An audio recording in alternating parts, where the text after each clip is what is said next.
Hi friends, news ಫಸ್ಟ್ಗೆ ಸ್ವಾಗತ. ನಾನು ಜಗದೀಶ್ ಕಾಶಂಪೂರ್. ಕರ್ನಾಟಕದಲ್ಲಿ ಖಡಕ್ ಪೊಲೀಸ್ ಅಧಿಕಾರಿ ಎಂದೇ ಹೆಸರುವಾಸಿಯಾಗಿದ್ದ IPS ಅಧಿಕಾರಿ ಅಣ್ಣಾಮಲೈ ತಮ್ಮ ವೃತ್ತಿ ಜೀವನಕ್ಕೆ ರಾಜೀನಾಮೆ ಕೊಟ್ಟು ತಮಿಳುನಾಡು ರಾಜಕೀಯಕ್ಕೆ ಎಂಟ್ರಿ ಕೊಟ್ಟಾಗಲೇ ತಮಿಳುನಾಡಿನ ರಾಜಕೀಯದಲ್ಲಿ ಹೊಸ ಅಲೆ ಏಳಬಹುದು ಅಂತ ಎಲ್ಲರೂ ಅಂದ್ಕೊಂಡಿದ್ರು. ತಮಿಳುನಾಡಿನ ಮಾಜಿ CM ಜಯಲಲಿತಾ ಸಾವಿನ ನಂತರ ತಮಿಳುನಾಡಿನ ರಾಜಕೀಯ ಚಿತ್ರಣವೇ ಬದಲಾಯಿತು. ಜಯಲಲಿತಾ ಇರೋವರೆಗೂ ಸಹಿತ DMK ಮತ್ತು AIDMK ನಡುವೆ ನೇರ ರಾಜಕೀಯ ಹೋರಾಟಗಳು ನಡೀತಾ ಇದ್ವು. ಆದರೆ ಜಯಲಲಿತಾ ಸಾವಿನ ನಂತರ AIDMK ತನ್ನ ಚಾರ್ಮನ್ನೇ ಕಳ್ಕೊಳ್ತಾ ಬರ್ತಾ ಹೋಯಿತು. ಇದು DMKಗೆ ದೊಡ್ಡ ಮಟ್ಟದಲ್ಲಿ ವರದಾನ ಆಗ್ತಾ ಹೋಯಿತು.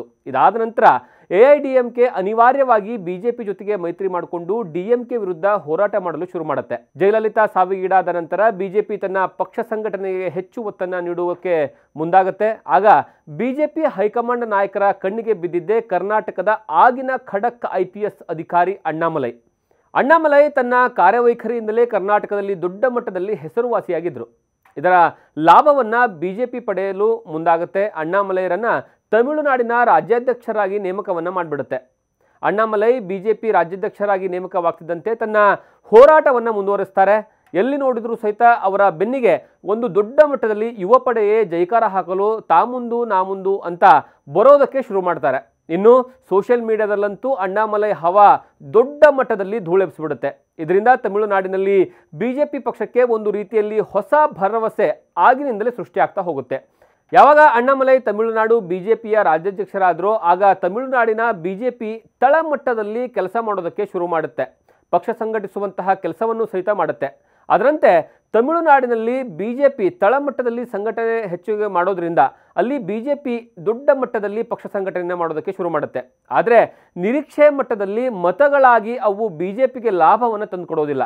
2023ರಲ್ಲಿ ಅಣ್ಣಾಮಲೈ ಮತ್ತು AIDMKಯ ನಾಯಕ ಆಗಿರತಕ್ಕಂತಹ ಪಳನಿಸ್ವಾಮಿಯ ನಡುವಿನ ವಾಕ್ಸಮರ BJP ಮತ್ತು AIDMKಯ ಮೈತ್ರಿಯನ್ನು ಮುರಿದು ಬೀಳುವಂತೆ ಮಾಡುತ್ತೆ. ಅದಾದ ಮೇಲೆ ಅಣ್ಣಾಮಲೈ AIDMK ನಾಯಕ ಮತ್ತು ಮಾಜಿ CM ಆಗಿರತಕ್ಕಂತಹ ಪಳನಿಸ್ವಾಮಿ ವಿರುದ್ಧವೇ ನೇರವಾದಂತಹ ವಾಗ್ದಾಳಿ ಮಾಡೋದಕ್ಕೆ ಶುರು ಮಾಡ್ತಾರೆ. ಇದರಿಂದ ಮೈತ್ರಿ ನಾಯಕರ ನಡುವಿನ ಅಂತರ ಮತ್ತಷ್ಟು ದೊಡ್ಡ ಮಟ್ಟದಲ್ಲಿ ಹೆಚ್ಚಾಗ್ತಾ ಹೋಗುತ್ತೆ. ಅದಾದ ನಂತರ 2024ರ ಲೋಕಸಭಾ ಚುನಾವಣೆ ಬರುತ್ತೆ. ಲೋಕಸಭಾ ಚುನಾವಣೆಯಲ್ಲಿ BJP ಯಾವುದೇ ಮೈತ್ರಿ ಇಲ್ಲದೆ ಚುನಾವಣೆಯಲ್ಲಿ ಏಕಾಂಗಿಯಾಗಿ ಸ್ಪರ್ಧೆ ಮಾಡುತ್ತೆ. ಅತ್ತ AIDMKಯೂ ಸಹಿತ ಯಾರ ಜೊತೆಯೂ ಸಹಿತ ಮೈತ್ರಿಯನ್ನು ಮಾಡಿಕೊಳ್ಳದೇನೆ ಸ್ವತಂತ್ರವಾಗಿ ಸ್ಪರ್ಧೆ ಮಾಡುತ್ತೆ. ಆ ಚುನಾವಣೆಯಲ್ಲಿ BJP 2ರಿಂದ 4 ಕ್ಷೇತ್ರದಲ್ಲಾದರೂ ಸಹಿತ ಗೆಲುವನ್ನು ಸಾಧಿಸಬಹುದು ಅಂತ ಎಲ್ಲರೂ ಸಹಿತ ಲೆಕ್ಕಾಚಾರ ಹಾಕಿದರು. ಯಾಕಂದರೆ BJPಗೆ ಯಾವುದೇ ಕಾರಣಕ್ಕೂ ತಮಿಳುನಾಡಿನಲ್ಲಿ ನೆಲೆ ಇರೋದಿಲ್ಲ. ಇನ್ನು ಯಾರೂ ಗೆಲ್ದಿದ್ರೂ ಪರವಾಗಿಲ್ಲ, ಕೊನೆಯ ಪಕ್ಷ ಏನಂದರೆ ಕನ್ಯಾಕುಮಾರಿ ಕ್ಷೇತ್ರ ಮತ್ತು ಅದರ ಜೊತೆಗೆ ಅಣ್ಣಾಮಲೈ ಸ್ಪರ್ಧಿಸಿರುವಂತಹ ಕ್ಷೇತ್ರದಲ್ಲಾದರೂ BJP ಗೆಲ್ಲುತ್ತೆ ಅಂತ BJPಯ ಹೈಕಮಾಂಡ್ ನಾಯಕರು ಲೆಕ್ಕಾಚಾರವನ್ನು ಇಟ್ಕೊಂಡಿದ್ರು. ಆದರೆ ತಮಿಳುನಾಡಿನಲ್ಲಿ BJP ಒಂದೇ ಒಂದು ಸ್ಥಾನವನ್ನು ಸಹಿತ ಗೆಲುವನ್ನು ಸಾಧಿಸಿರುವಂತಹ ಹಿನ್ನೆಲೆಯಲ್ಲಿ ಅಣ್ಣಾಮಲೈ ಮೇಲಿರ್ತಕ್ಕಂತಹ ನಿರೀಕ್ಷೆ ಎಲ್ಲವೂ ಸಹಿತ ಸುಳ್ಳಾಗ್ತಾ ಹೋಗುತ್ತೆ. ಇನ್ನು AIDMK ಸಹ ಚುನಾವಣೆಯಲ್ಲಿ ಸಂಪೂರ್ಣವಾಗಿ ನೆಲಕಚ್ಚುತ್ತೆ. ಎರಡೂ ಪಕ್ಷದ ಮತಗಳು ವಿಭಜನೆಗೊಂಡು ಅದು ಸಂಪೂರ್ಣವಾಗಿ ಲಾಭವನ್ನು ತಂದುಕೊಟ್ಟಿದ್ದು ಮಾತ್ರ DMK ಪಕ್ಷಕ್ಕೆ. DMK ಲೋಕಸಭಾ ಚುನಾವಣೆಯಲ್ಲಿ ಅಮೋಘವಾದಂತಹ ಪ್ರದರ್ಶನವನ್ನು ನೀಡುತ್ತೆ. ಆದ್ರೀಗ BJP ಹೈಕಮಾಂಡ್ಗೆ ಹೀಗಾದರೆ 2026ರ ವಿಧಾನಸಭಾ ಚುನಾವಣೆಯ ಮೇಲೆ ದೊಡ್ಡ ಮಟ್ಟದಲ್ಲಿ ಪರಿಣಾಮ ಬೀರುವಂತಹ ಲೆಕ್ಕಾಚಾರಗಳು ಕಾಣಸಿಗ್ತಾ ಇದ್ದಾವೆ. ಆ ಕಾರಣಕ್ಕಾಗಿ 2026ರಲ್ಲಿ DMKನ ಸೋಲಿಸಬೇಕು ಅಂದರೆ ಮತ್ತೆ AIDMK ಜೊತೆಗೆ ಮೈತ್ರಿ ಮಾಡಿಕೊಳ್ಬೇಕಾದಂತಹ ಅನಿವಾರ್ಯದ ಪರಿಸ್ಥಿತಿ ನಿರ್ಮಾಣವಾಗಿದೆ. ಆದರೆ ಆ ಮೈತ್ರಿ ಅಷ್ಟು ಸುಲಭವಾಗಿಲ್ಲ. ಯಾಕಂದರೆ ಯಾವ AIDMK ನಾಯಕರ ವಿರುದ್ಧ ಅಣ್ಣಾಮಲೈ ಸಂಪೂರ್ಣವಾಗಿ ನಿರಂತರವಾಗಿ ಹರಿಹಾಯ್ತಾ ಇದ್ರೋ ಆ ನಾಯಕರೀಗ ಅಣ್ಣಾಮಲೈ ತಮಿಳುನಾಡಿನ BJP ರಾಜ್ಯಾಧ್ಯಕ್ಷರಾಗಿ ಮುಂದುವರೆದಿದ್ದೇ ಆದರೆ ನಾವು ಯಾವುದೇ ಕಾರಣಕ್ಕೂ ಸಹಿತ ಮೈತ್ರಿ ಮಾಡಿಕೊಳ್ಳೋದಿಲ್ಲ ಅಂತ BJP ಹೈಕಮಾಂಡ್ ನಾಯಕರ ಮುಂದ್ಗಡೆಗೆ ಪ್ರಸ್ತಾಪವನ್ನು ಇಟ್ಟಿದ್ದಾರೆ. ಸದ್ಯ ಇದೇ ವಿಚಾರವೀಗ ಅಣ್ಣಾಮಲೈ ತಮ್ಮ ಅಧ್ಯಕ್ಷ ಸ್ಥಾನವನ್ನು ಕಳ್ಕೊಳ್ಬೇಕಾದಂತಹ ಪರಿಸ್ಥಿತಿಗೆ ತಂದು ನಿಲ್ಲಿಸಿದೆ. ಇತ್ತೀಚೆಗೆ AIDMK ನಾಯಕ ಪಳನಿಸ್ವಾಮಿ ಅಮಿತ್ ಶಾರನ್ನ ದೆಹಲಿಗೆ ಹೋಗಿ ಭೇಟಿಯನ್ನು ಮಾಡಿ ಮೈತ್ರಿಯ ಬಗ್ಗೆ ಸುದೀರ್ಘವಾದಂತಹ ಮಾತುಕತೆಯನ್ನು ನಡೆಸ್ತಾರೆ.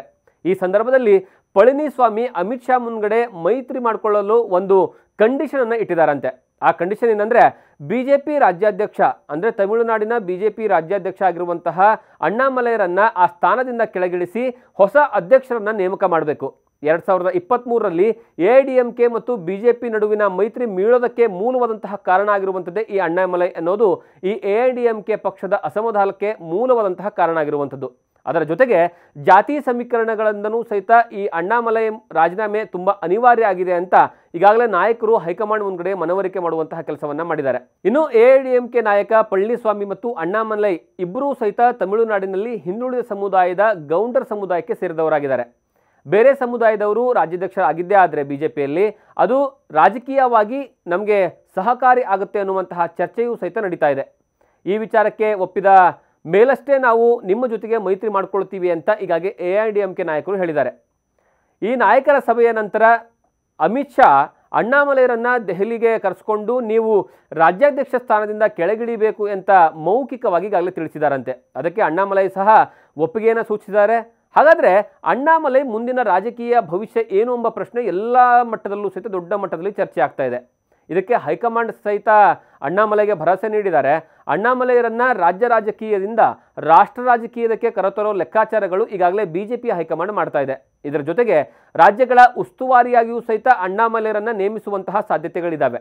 ಹಾಗಾದರೆ 2026ರ ತಮಿಳುನಾಡಿನಲ್ಲಿ ರಾಜಕೀಯದಲ್ಲಿ ಏನೆಲ್ಲ ಬದಲಾವಣೆಗಳಾಗುತ್ತೆ ಅನ್ನುವಂತಹ ಪ್ರಶ್ನೆ ಮತ್ತು ಕುತೂಹಲಕ್ಕೆ ಈ ಒಂದು ವಿಚಾರಗಳನ್ನು ತಿಳ್ಕೊಳ್ತಾ ಹೋದರೆ ಗೊತ್ತಾಗ್ತಾ ಹೋಗುತ್ತೆ. 2026ರ ತಮಿಳುನಾಡಿನ ಚುನಾವಣೆಗೆ ಈಗಾಗಲೇ ಡಿಎಂಕೆ ಸಕಲ ತಯಾರಿಗಳನ್ನು ನಡೆಸ್ತಾ ಇದೆ.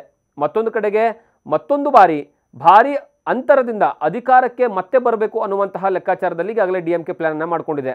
ಸದ್ಯ ಡಿಎಂಕೆಗೆ ಭಯವಿರೋದಂತಂದರೆ ಎಐಡಿಎಂಕೆ ಮತ್ತು ಬಿಜೆಪಿ ಒಂದಾಗಿದ್ದೇ ಆದರೆ ಮತಗಳು ಯಾವುದೇ ಕಾರಣಕ್ಕೂ ಚದುರು ಹೋಗೋದಿಲ್ಲ. ಇದರಿಂದ ಡಿಎಂಕೆಗೆ ಮತಗಳ ಶೇಕಡಾವಾರದಲ್ಲಿ ಕಡಿಮೆ ಆಗ್ಬೋದು. ಅದು ನೇರವಾಗಿ ಏನಂದರೆ ಸೀಟ್ ಕಡಿಮೆ ಆಗೋದ್ರಲ್ಲೂ ಸಹಿತ ಮುಖ್ಯವಾದಂತಹ ಪಾತ್ರ ಆಗುತ್ತೆ ಅನ್ನುವಂತಹ ಭಯ ಇದೆ. ಇದರ ಜೊತೆಗೆ ನಟ ವಿಜಯ್ ಅವರು ಹೊಸದಾಗಿ ಪಕ್ಷವನ್ನು ಏನು ಅಸ್ತಿತ್ವಕ್ಕೆ ತಂದಿದ್ದಾರಲ್ಲ ತಮಿಳುನಾಡಿನಲ್ಲಿ, ಆ ತಮಿಳುನಾಡಿನಲ್ಲಿ ತಂದಿರತಕ್ಕಂತಹ ವಿಜಯ್ ಅವರ ಪಕ್ಷ ಮತಗಳನ್ನು ಸೆಳೆಯುವಂತಹ ಲೆಕ್ಕಾಚಾರದಲ್ಲಿದ್ದಾರೆ. ಈಗಾಗಲೇ ಎಲ್ಲ ಹೋದರೂ ಸಹಿತ ವಿಜಯ್ ಅವರ ರ್ಯಾಲಿ ಆಗಿರ್ಬೋದು, ಕಾರ್ಯಕ್ರಮಗಳಾಗಿರ್ಬೋದು, ಅಲ್ಲಿ ಜನಸಂಖ್ಯೆಯಲ್ಲಿ ಬಹಳಷ್ಟು ದೊಡ್ಡ ಮಟ್ಟದಲ್ಲಿ ಲಕ್ಷಾಂತರ ಜನ ಆ ಒಂದು ಕಾರ್ಯಕ್ರಮಗಳಲ್ಲಿ ಭಾಗಿಯಾಗ್ತಾ ಇದ್ದಾರೆ. ಮತ್ತು ವಿಜಯ್ ಪಕ್ಷ ಪ್ರತಿ ದಿನವೂ ಸಹಿತ ತನ್ನ ವರ್ಚಸ್ಸನ್ನು ದಿನೇ ದಿನೇ ಹೆಚ್ಚು ಮಾಡ್ಕೊಳ್ತಾ ಹೋಗ್ತಾ ಇದೆ. ಇದರಲ್ಲಿ ಮುಖ್ಯವಾದ ವಿಚಾರ ಏನಂದರೆ ವಿಜಯ್ ಪಕ್ಷ ಡಿಎಂಕೆ, ಎಐಡಿಎಂಕೆ ಮತ್ತು ಬಿಜೆಪಿಯ ಕೆಲ ಮತಗಳನ್ನು ಪಡೆಯಬಹುದು ಅನ್ನುವಂತಹ ರಾಜಕೀಯ ಚರ್ಚೆಗಳು ಈಗಾಗಲೇ ತಮಿಳುನಾಡಲ್ಲಿ ನಡೀತಿದ್ದಾವೆ. ಒಂದು ವೇಳೆ ವಿಜಯ್ ಏನಾದರೂ ಡಿಎಂಕೆ ಪಕ್ಷಗಳ ವಿಭಜಿಸಿ ಮತಗಳನ್ನು ವಿಭಜನೆ ಮಾಡಿ ತನ್ನತ್ತ ಸೆಳೆಯೋದರಲ್ಲಿ ಯಶಸ್ವಿ ಆದರೆ ಅದರ ನೇರವಾದಂತಹ ಲಾಭ ಎಐಡಿಎಂಕೆ ಮತ್ತು ಬಿಜೆಪಿಯ ಮೈತ್ರಿಗೆ ಸಿಗುತ್ತೆ. ಆದರೆ ಅದೇ ಏನಾದರೂ ಎಐಡಿಎಂಕೆ ಮತ್ತು ಬಿಜೆಪಿಗಳ ಮತವನ್ನು ಪಡೆಯೋದ್ರಲ್ಲಿ ಏನಾದರೂ ವಿಜಯ್ ಅವರ ಪಕ್ಷ ಯಶಸ್ವಿ ಆಗಿದ್ದೇ ಆದರೆ ಮತ್ತೊಂದು ಬಾರಿ ಡಿಎಂಕೆಗೆ ಅಧಿಕಾರಕ್ಕೆ ಬರೋದಕ್ಕೆ ಇದು ತುಂಬ ಸಹಕಾರಿಯಾಗುವಂತಹ ಸಾಧ್ಯತೆಗಳಿದ್ದಾವೆ ಅಂತ ಲೆಕ್ಕ ಹಾಕಲಾಗ್ತಾ ಇದೆ. ಈ ಎಲ್ಲ ಲೆಕ್ಕಾಚಾರಗಳ ಹಿನ್ನೆಲೆ ಬಿಜೆಪಿ ಮತ್ತೆ ಎಐಡಿಎಂಕೆ ಜೊತೆಗೆ ಮೈತ್ರಿಯನ್ನು ಮಾಡಿಕೊಂಡು ಅದರ ಮುಂದುವರಿದ ಭಾಗವಾಗಿ ಆ ಮೂಲಕವಾಗಿ ಡಿಎಂಕೆಯನ್ನು ಸೋಲಿಸೋದರ ಜೊತೆಗೆ 2024ರ ಲೋಕಸಭಾ ಚುನಾವಣೆಯಲ್ಲಾದ ರೀತಿಯಲ್ಲೇ ಮತಗಳ ವಿಭಜನೆ ಆಗೋದನ್ನು ತಪ್ಪಿಸಲು ಪ್ಲಾನನ್ನು ಹಾಕ್ತಾ ಇದೆ. ತಮಿಳುನಾಡಿನ ಮುಂದಿನ ಬಿಜೆಪಿಯ ರಾಜ್ಯಾಧ್ಯಕ್ಷರು ಯಾರಾಗ್ತಾರೆ ಅನ್ನುವಂತಹ ಪ್ರಶ್ನೆಗೆ, ಯಾಕಂದರೆ ಅಣ್ಣಾಮಲೈ ಅವರಂತೂ ಈಗ ಆ ಸ್ಥಾನದಿಂದ ಕೆಳಗಿಳಿತಿದ್ದಾರೆ, ಅವರ ಸ್ಥಾನಕ್ಕೆ ನೈನಾರ್ ನಾಗೇಂದ್ರನ್ ಅವರನ್ನು ಈಗಾಗಲೇ ಆ ಒಂದು ಸ್ಥಾನಕ್ಕೆ ಕೂರಿಸೋ ಲೆಕ್ಕಾಚಾರಗಳು ನಡೀತಿದ್ದಾವೆ. ಯಾಕಂದರೆ ಒಂದು ಕಡೆ ಜಾತಿಯ ಲೆಕ್ಕಾಚಾರ, ಮತ್ತೊಂದು ಕಡೆಗೆ ಈಗಾಗಲೇ ಅವರು ತಮಿಳುನಾಡಿನಲ್ಲಿ ಶಾಸಕರಾಗಿ ಏನಂದರೆ ಸೇವೆಯನ್ನು ಸಲ್ಲಿಸ್ತಾ ಇದ್ದಾರೆ. ಇದೇ ಈ ಹೊತ್ತಿನ ವಿಶೇಷ. ಇದೇ ರೀತಿಯಾದಂತಹ ಕಂಟೆಂಟ್ಗಳಿಗಾಗಿ ನೋಡ್ತಾ ಇರಿ ನ್ಯೂಸ್ ಫಸ್ಟ್, ನಿರ್ಭೀತಿಯಿಂದ ನಿಮ್ಮ ಪರವಾಗಿ.